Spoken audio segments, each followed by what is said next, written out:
जैसे ही पार्वती ने जाकर शिव के चरणों में प्रणाम किया, शिव ने क्या किया? जान प्रिया आदर अति कीना, अत्यधिक आदर, अत्यधिक सम्मान। और एक गृहस्थाश्रम के लिए सबसे दिव्य सूत्र है, जिस घर में घर की गृहिणी का सम्मान होता है उस घर में भले ही संपत्ति कम होगी लेकिन वरक्कत रहती है, जिसको वरक्कत कहते हैं, संपन्नता कहते हैं, वो रहती है। और जिस घर में कलह के कारण, क्लेश के कारण, पति की वाणी से, पति के क्रूर व्यवहार से, पति की उपेक्षा से घर की गृहिणी अगर आंसू गिराती है, रोती है, दुखी रहती है, गुमसुम रहती है, उदासीन रहती है, उस घर में संपत्ति हो सकती है काफी हो, लेकिन उसमें न संपन्नता रहती है, न वरक्कत रहती है, न आनंद रहता है, न शकुन का जीवन जीते हैं। क्योंकि घर की लक्ष्मी अगर रोएगी तो धन कितना भी भौतिक रूप से भरा होगा, जिस आंगन में लक्ष्मी ने आंसू गिराए हैं उसमें वरक्कत, आनंद, शांति, शकुन नहीं हो सकता। इसलिए शंकर जी के यहाँ कुछ भी तो नहीं है, रहने को नहीं, खाने को नहीं, पहनने को नहीं, नंग धड़ंग ऐसे पड़े हुए हैं बेचारे, लेकिन कभी कोई झगड़ा नहीं, कोई झंझट नहीं। और जहां बहुत बड़े बड़े राजमहल थे और बड़ा भारी सब कुछ था, वहां क्या स्थिति हुई है उसी की कथा इतनी मोटी बन गई। अयोध्या का भी देख लीजिए और द्वारका का भी देख लीजिए। इसलिए घर की गृह लक्ष्मी का बहुत सम्मान चाहिए, शिव ने स्वयं किया है। जान प्रिया आदर अति कीना, बिल्कुल सटा के वामांग एकदम बिठा लिया। कहो देवी, आज कुछ इच्छा हो रही है आपकी, कुछ कहना चाहती है? बोले आज्ञा हो तो कुछ पूछूं? बोले नहीं नहीं, आप जो चाहिए सो पूछिए, आज हम बहुत प्रसन्न। पार्वती जी ने कहा कि मेरी समझ में नहीं आता ये राम कौन है। सब जगह जहां जाइए वहां राम मंदिर की चर्चा, रामलीलाओं के दर्शन, राम कथाओं की सब जगह गायन, जहां देखो वहां राम ही राम, जय श्री राम, राम ही राम, जय श्री राम हो रहा है। चलो संसार के विनाशी लोग अगर इसको करते हैं तो हम मान समझ सकते हैं, लेकिन आप तो अविनाशी हैं। तुम पुण्य राम राम दिन राति, सादर जपो अनंग राति, दिन रात राम राम रामेति, राम का ही जप करते हो। राम रामेति रामेति रमे रामे मनोरमे, सहस्र नाम ततुल्यम राम नाम वरानने। तो ये राम कौन है जिनका सारे जगत में, सारे लोकों में गायन हो रहा है, वादन हो रहा है, वाचन हो रहा है, सुमिरण हो रहा है, जप हो रहा है? मुझे उस राम के, तो बोले तुम राम के बारे में बिल्कुल नहीं जानती? नहीं, बोले एक राम को तो मैं भी जानती हूँ, लेकिन जिन राम को मैं जानती हूँ, क्या नोएडा में उन्हीं राम की कथा हो रही है, या जो नोएडा में जो कथा हो रही है वो कोई और राम है? तो पूछा कि तुम कौन से राम को जानती हो? बोले एक राम अवधीश कुमारा, एक राम अवधीश कुमारा, तीन कर चरित विदित संसारा, तीन कर चरित विदित संसारा, नारी विरह दुख लहे अपारा, नारी विरह दुख लहे अपारा, भयउ रोष रन रावण मारा, भयउ रोष रन रावण मारा, भयउ रोष रन रावण मारा। एक राम को तो मैं भी जानती हूँ, अवध नरेश महाराज दशरथ के पुत्र, जिनका विवाह जलकपुर से हुआ, जिनका पिता की आज्ञा से वनवास हुआ, वनवास के काल में उनकी धर्मपत्नी जानकी जी को रावण हरण करके ले गया।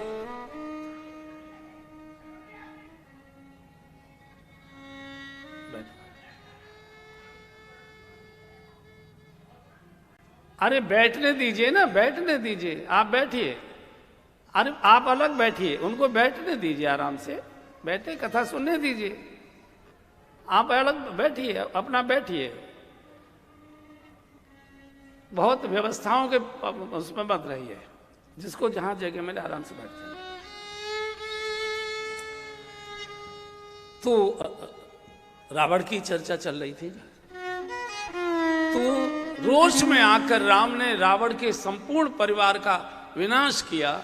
और आजकल अयोध्या में वे राजगद्दी पर विराजमान राज्य का संचालन कर रहे हैं। उन राम को तो मैं भी जानती हूं। क्या वही राम है जिनकी कथा गाते हैं, या कोई और राम है जिनकी कथा गाई जा रही है? शंकर जी गदगद हो गए, धन्यवाद की वर्षा करने लगे। पार्वती जी धन्य धन्य गिरिराज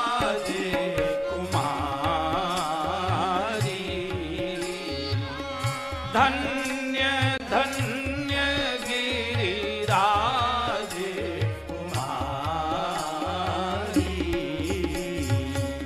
तुम समान नहीं को उपकारी, तुम समान नहीं को उपकारी।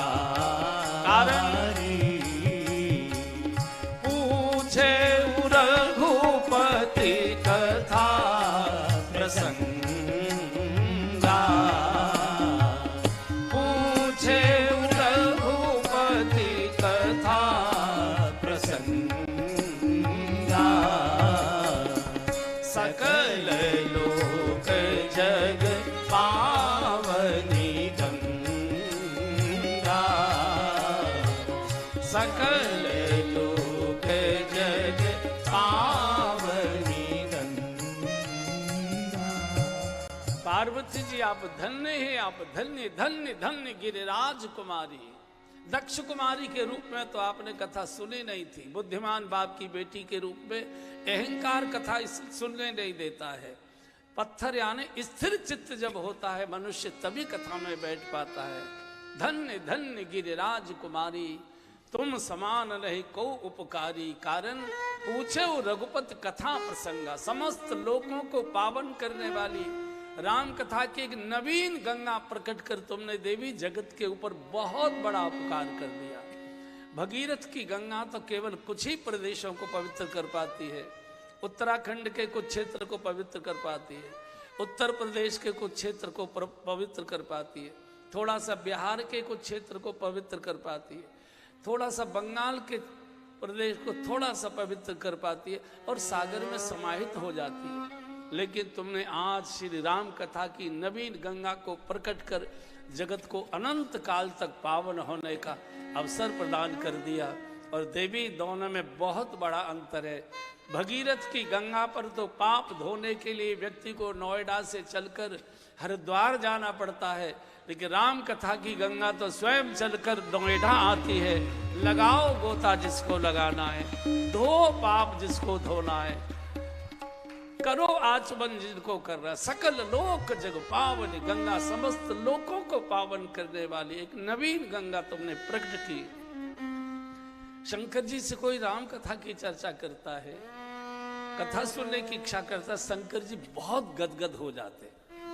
शंकर जी से कोई रुपया पैसा, बेटा बेटी, शादी विवाह ये सब मांगता है, देते तो हैं, अब डरदानी है, मना तो करते नहीं, लेकिन रोते बहुत। अरे ये कूड़ा कचरा तो देने के लिए 33 करोड़ देवता बैठे हुए, उनसे ले लो ना। हमसे लेना है तो राम कथा का अमृत पान करो, ये कूड़ा कचरा हमसे मत मांगो, अमृत का पान करो हमसे। एक बार शंकर जी से किसी देवता ने पूछ लिया कि सारे देवता इतने सुंदर सुंदर वस्त्राभूषण धारण करते हैं और आप बिल्कुल नंग धड़ंग रहते हैं, ऐसा क्यों वेश बनाया? शंकर जी का देखो भाई, दुनिया में सब भिखारी रहते हैं, बड़े से बड़े भी भीख मांग रहे हैं, भीख केवल कटोरे से ही नहीं मांगी जाती, भीख हाथ जोड़कर भी मांगी जाती है। तो सबको मांगने की आदत है, मेरे पास भी मांगने आएंगे। तो मैंने जानबूझकर एक तो नाग लपेट ली अपने शरीर पर और बिल्कुल नंग धड़ंग हो गया। क्यों? अब तो वो सोचेंगे कि नंगे के पास क्या होगा, और जब वो नाग देखेंगे तो सांप को देखकर तो भगवान ही याद आते हैं। काल है सांप, तो भगवान ही याद आते, तो मुझे देखकर भगवान की याद करे, कथा की याद करे, इसलिए मैंने जानबूझकर ये वेश बनाया। सकल लोक जगवाए, नेत्र डबडबा गए शंकर जी के। देवी, इस उलझन में आप मत आइए कि भगवान तो निर्गुण है, निराकार है, सर्वव्यापी है, ये सगुण कैसे हुए, ये निराकार कैसे हुए, अव्यक्त व्यक्त कैसे हुआ, ब्रह्मांड का नायक किसी राजा का बेटा कैसे हुआ। इस पचड़े में तुम मत पड़ो, विद्वानों को इस बहस में जाने दो। दोनों में कोई अंतर नहीं है, वही सगुण है, वही निर्गुण है, और नवो सगुण है, नवो निर्गुण। सगुण ही अगुण ही नहीं कछु भेदा, सगुण ही अगुण ही नहीं कछु भेदा। गावहि मुनि पुराण बुध वेदा, गावहि मुनि पुराण बुध वेदा। अगुण अरूप अलख अज जोई, अगुण अरूप अलख अज जोई।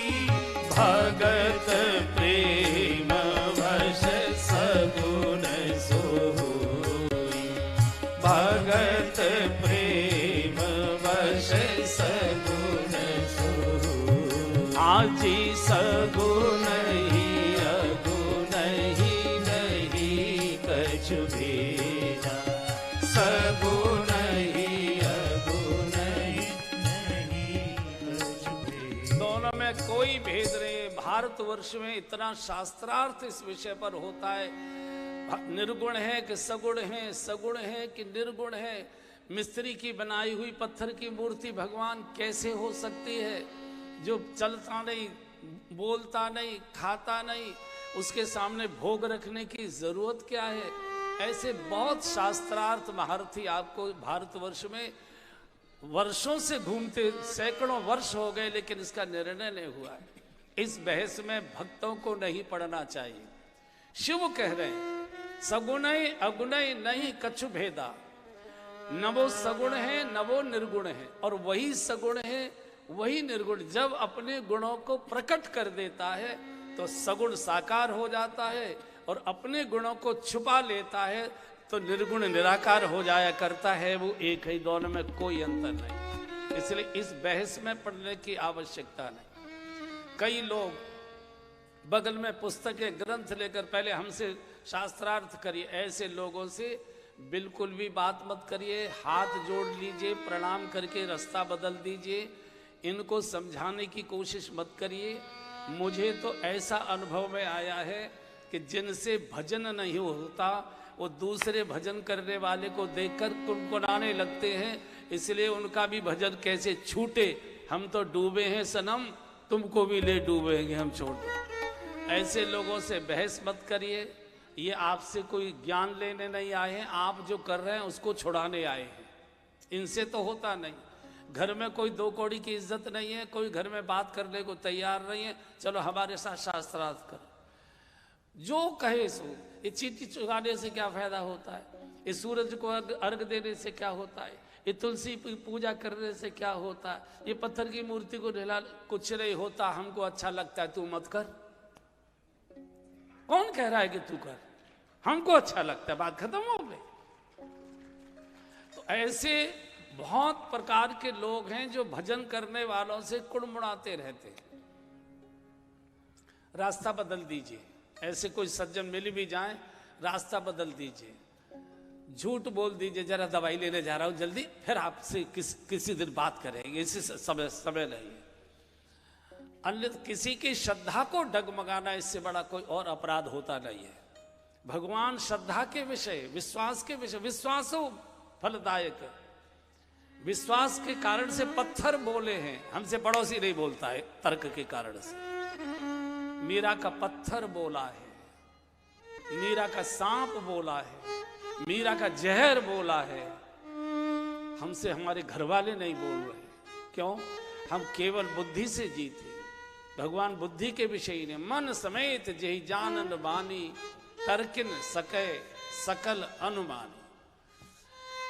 एक ही भगवान है और हमारे घरों की छोटी छोटी बेटियां, 5-5, 7-7 साल की बेटियां, वो इस तत्व ज्ञान को जानती है। शास्त्रार्थ महारथी माथे पच्चे में ही लगे हुए। घर की बेटी जानती है कि केवल नाम का अंतर है। भगवान 2 चीजें नहीं बना सकता अपनी। एक तो अपना रूप नहीं बना सकता, एक अपना नाम नहीं रख सकता। जैसी मिस्त्री ने मूर्ति बना दी, भगवान उसी रूप को स्वीकार कर लेते हैं। भगवान कभी नहीं कहते कि जरा ब्यूटी पार्लर ले चलो, थोड़ी नाक तिरछी दिखाई दे रही, इसे ठीक करा दे। जैसी मूर्ति आ गई, प्रभु उसी को स्वीकार करते हैं। और जैसा जो भगवान का नाम भक्त ने रख दिया, उसी नाम को सुनकर भगवान प्रकट हो जाते हैं। आप वृंदावन जाते हैं, भगवान कृष्ण केवल एक हैं, लेकिन कृष्ण के नाम से बिहारी जी के कितने मंदिर हैं वृंदावन में। बांके बिहारी, चैन बिहारी, छैल बिहारी, रसिक बिहारी, पुलिन बिहारी, कुंज बिहारी, निकुंज बिहारी, आनंद बिहारी। 5,500 मंदिर वृंदावन में एक कृष्ण के, और सबके नाम अलग अलग हैं। अब इसमें असली कौन है और नकली कौन है? सभी असली हैं। सबके जैसे सभी बहनों के पति प्राइवेट होते हैं, ऐसे ही भक्तों के भगवान भी प्राइवेट हुआ करते हैं। सबका अपना अपना भगवान होता है, सबका अपना भगवान होता है। आपके घर में जो गोपाल जी बैठे, उनके प्रति आपके मन के भाव और है, और पड़ोसी के गोपाल जी को देखते हो तो आप केवल सिर हिला सकते हो, उनके प्रति आपके अंदर कोई भाव नहीं, चूंकि ये प्राइवेट। भगवान सबका निजी है। और जो न समझे वो हमारी छोटी छोटी बेटियों से सीख ले। उन्होंने कैसा सुंदर बोलकर दिखा दिया कि शास्त्र मत पढ़ो, ये सुनो। कभी राम बन के कभी श्याम बन के चले आना, प्रभु जी चले आना। कभी राम बन के कभी श्याम बन के चले आना, प्रभु जी चले आना। प्रभु राम रूप में आना, प्रभु राम रूप में आना। सीता साथ लेके धनुष हाथ लेके चले आना, प्रभु जी चले आना। सीता साथ लेके धनुष हाथ लेके चले आना, प्रभु जी चले आना। कभी राम बन के कभी श्याम बन के चले आना, प्रभु जी चले आना। प्रभु श्याम रूप में आना, प्रभु श्याम रूप में आना। राधा साथ लेके मुरली हाथ लेके चले आना, प्रभु जी चले आना। राधा साथ लेके मुरली हाथ लेके चले आना, प्रभु जी चले आना। कभी राम बन के कभी श्याम बन के चले आना, प्रभु जी चले आना। प्रभु विष्णु रूप में आना, प्रभु विष्णु रूप में आना। लक्ष्मी साथ लेके चक्र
साथ लेके चले आना प्रभु जी चले आना।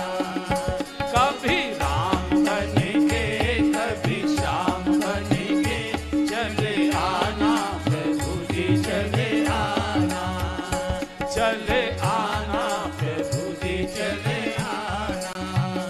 चले आना प्रभु जी चले आना। कितना सरल कर दिया। किसी व्यक्ति को हमारे घर आना है नोएडा में, रास्ता पूछ रहा है, वो कह देते ऐसे जाना, रेड लाइट आएगी, लेफ्ट को मुड़कर सीधे चले आना, सामने हमारे घर का बोर्ड मिलेगा। जिस बात को हमारे देश की सामान्य बेटियां बालिकाएं जानती हैं कि भगवान खोजे नहीं जाते, शास्त्रों में खोजने से नहीं मिलते, शास्त्रों में पढ़ने से भगवान से मिलने के मार्ग मिलते हैं कि कैसे प्रभु मिलते हैं, इसके लिए शास्त्र बने हैं। शास्त्र पढ़ने से भगवान नहीं मिलेगा, ज्ञान बढ़ेगा, विद्वत्ता बढ़ जाएगी, बौद्धिक क्षमता बढ़ जाएगी, प्रवचन की योग्यता आ जाएगी, लेकिन भगवान नहीं मिलेगा। भगवान खोजे नहीं जाते। तीर्थों में जो हम जाते हैं वो भगवान को खोजने नहीं जाते, भगवान को प्राप्त कैसे किया जाए ऐसे महापुरुषों को खोजने जाते हैं, उनके चरणों में बैठते हैं, उनसे भजन की रीति सीखते, संतों से मिलने जाते हैं। उनके माध्यम से भगवान की वो छवि जो मंदिरों में है वो केवल इसलिए है कि ये भगवान है जिनसे हमको मिलना है, इनसे मिलने का मार्ग बताइए। तो जो हम तीर्थों में जाते हैं वो संतों से दर्शन करने के लिए, संतों से मिलने के लिए, ज्ञानार्जन करने के लिए, दीक्षा लेने के लिए, मार्ग लेने के लिए कि कैसे भगवान प्राप्त हो सकते, वैसों से शास्त्रार्थों से नहीं होता। और आज तक कोई भगवान को खोज नहीं पाया।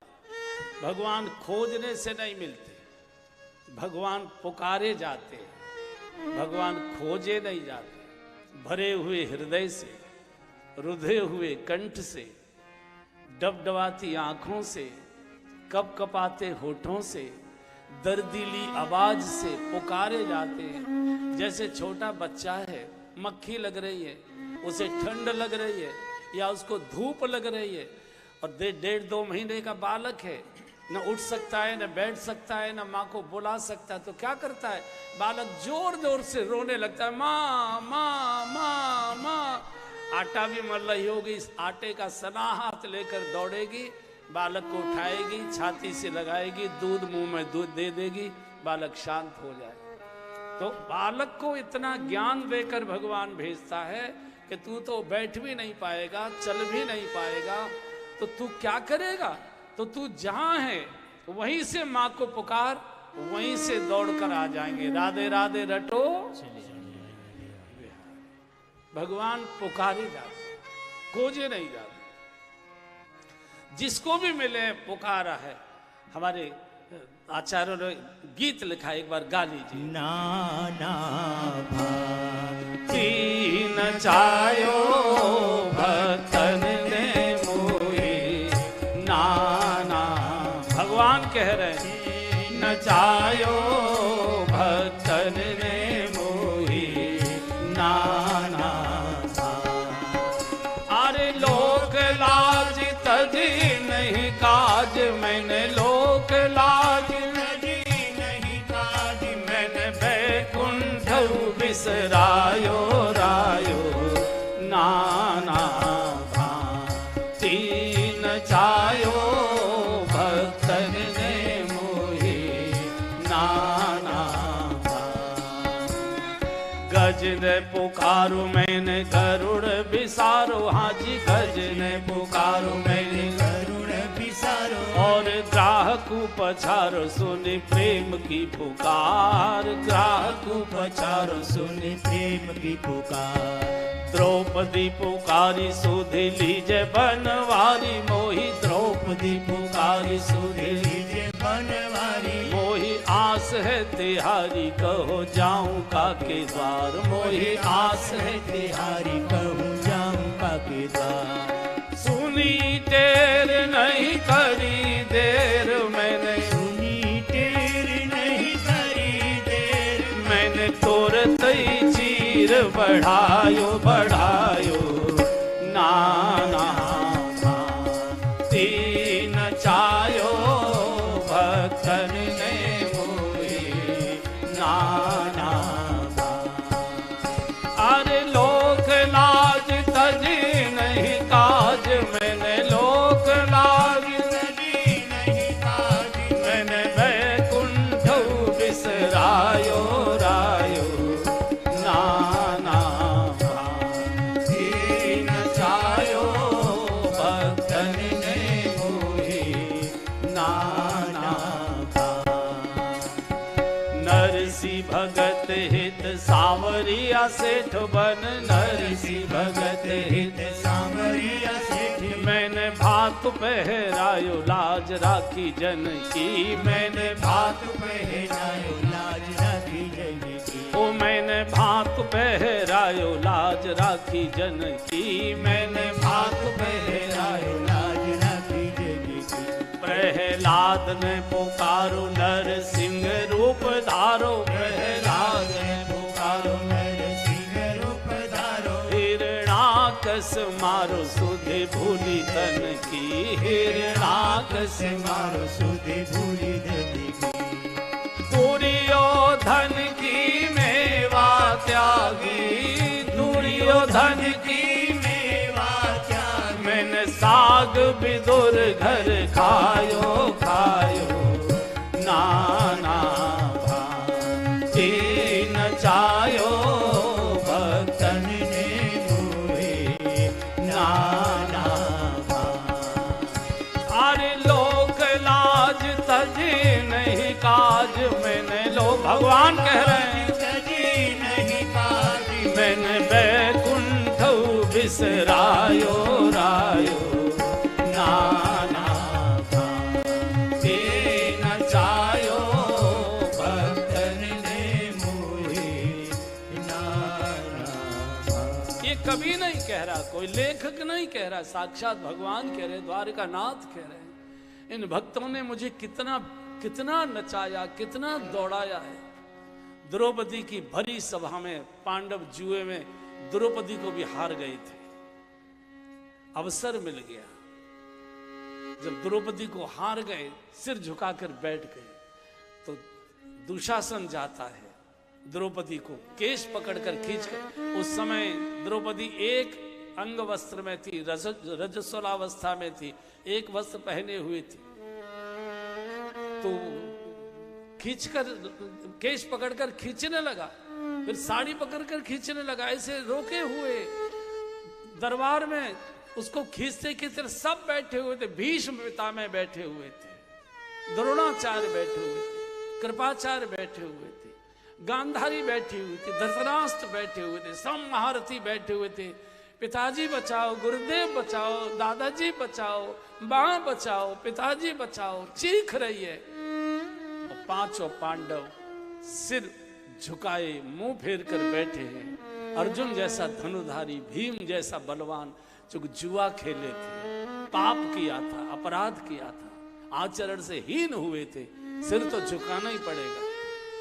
कोई बोला नहीं चीखती रही चीखती रही चीखती रही। अंत में गोविंद याद आए हैं।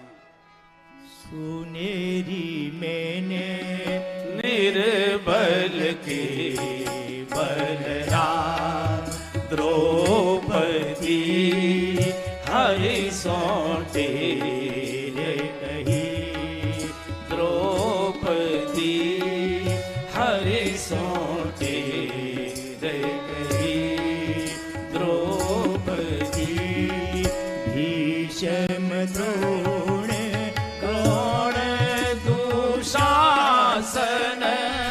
भीष्म कर्ण द्रोण दुशासन खेचत बाह गई द्रौपदी खेचत बाह गई द्रौपदी हरि सौंटे कही द्रौपदी लीत कुशास निराश सभा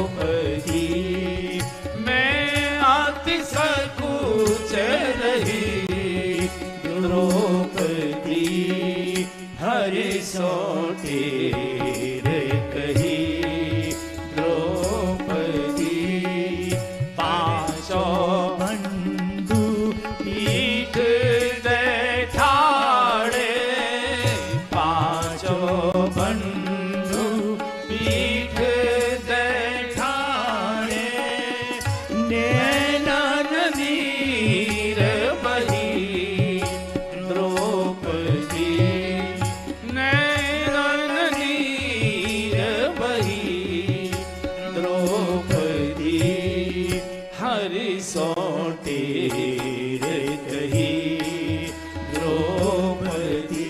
जब सारी आशाएं टूट गई, द्रौपदी ने हाथ छोड़ दिया, साड़ी छोड़ दी, गोविंद को पुकारने लगी। तुम सुधिले द्वारिका वासी, तुम सुधिले द्वारिका वासी हाटत नाही मही। हे गोविंद रक्षा करो, धरती भी आज मेरे लिए स्थान नहीं दे रही, धरती भी नहीं फट रही जिसमें समा जाओ। द्रौपदी हरि सोटे रे कही द्रौपदी। और उसी समय भगवान द्वारकानाथ ने लीला की, वस्त्रावतार धारण कर लिया। निर्णय नहीं हो पाया कि साड़ी बीच नारी है कि नारी बीच साड़ी है, कि साड़ी ही की नारी है कि नारी ही की साड़ी। दुशासन की भुजा थकित भई, वसन रूप भय श्याम, सुनेरी मैंने निर्बल के बल राम। भगवान पुकारे जाते हैं, आह भरी आवाज जब निकलती है, जैसे बालक कहता है माँ कुछ भी कर रही होगी दौड़ कर आए। नरसी भगत हित सावरिया सेठ, व नरसी की जब आहें निकली, गोविंद रक्षा करो मेरी बेटी के प्राण बचाओ, ये ससुराल के लोग मार डालेंगे उल्हाना देते देते। मैंने बहुत बार नरसी की चर्चा सुनाई है आपको। नरसी की कथा बड़ी मार्मिक कारुणिक कथा है, भक्त चरित्र, इसीलिए भी हम लोग बोलते हैं, गाते हैं, सुनाते हैं और सुनते भी हैं कि भक्तों का चरित्र सुनने से हमारे मन में भी भक्ति के भाव प्रकट होते हैं। इसी कलिकाल और जितने भक्तों ने भगवान प्रकट किए सब कलयुग के ही थे, कोई सतयुग का नहीं था, कोई त्रेता का नहीं था। द्वापर में भी द्रौपदी एक अपवाद है, बाकी तो जितने भी भक्त कलयुग में हुए सबने भगवान को पुकारा और प्रकट किया है। नरसिंह जी भी कलयुग के ही थे। थोड़ी सी 5 मिनट चर्चा कर लेते। अच्छा चरित्र है नरसिंह जी का। हमारे देश में गुजरात नाम का प्रदेश है, वहां जूनागढ़ नाम का एक शहर है गुजरात में। नरसिंह जी का जन्म एक बड़े रईस मेहता परिवार में हुआ था। अच्छा धनाढ्य परिवार था। इनके एक बड़े भाई थे, वे बड़े हष्टपुष्ट भी थे, शरीर से भी सक्षम थे, बुद्धि से भी बहुत प्रखर थे, अच्छे पुलिस के वहां के नवाब के अधिकारी बन गए थे। नरसिंह जी शरीर से भी कमजोर थे, बुद्धि से भी कमजोर थे, पढ़ लिख भी नहीं पाए, ऐसे ही रह गए। तो भैया घोड़े पाला करते थे, उस समय पुलिस के लोगों पर घोड़े हुआ करते थे, कारवार तब चली नहीं थी। तो भैया ने घोड़ों की काम बता दिया, उनका बुहारी लगाना, उनकी लीद उठाकर फेंकना, उनको स्नान कराना, उनको घास लाना, घास खिलाना, ऐसा वैसा। छोटी आयु में जब ये बालक ही थे तो इनकी माँ की भी मौत हो गई, पिता की भी मौत हो गई, भैया भाभी के अधीन हो गए। सौभाग्य ये था कि इनकी बूढ़ी दादी जीवित थी। दादी इस बालक को देख देख कर बहुत रोती थी। कैसा विधाता का न्याय है, एक भाई को इतना हष्टपुष्ट योग्य बना दिया, दूसरे को कुछ भी नहीं है, न पढ़ा है न लिखा है, न शरीर में कोई बल है, ये कैसे जीवन काटेगा।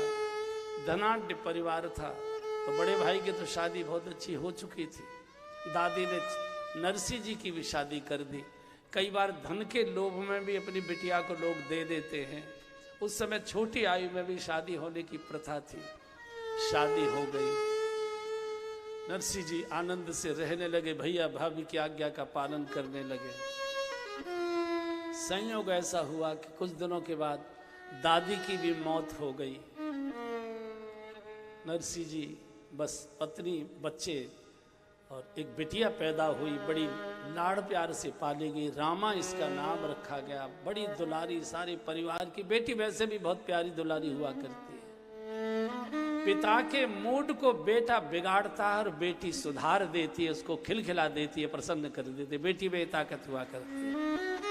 बेटे को देखकर बाप का मूड बिगड़ता है और बिटिया के पास बैठते ही उसका बिगड़ा हुआ मूड मधुर हो जाता है, सुधर जाया करता है।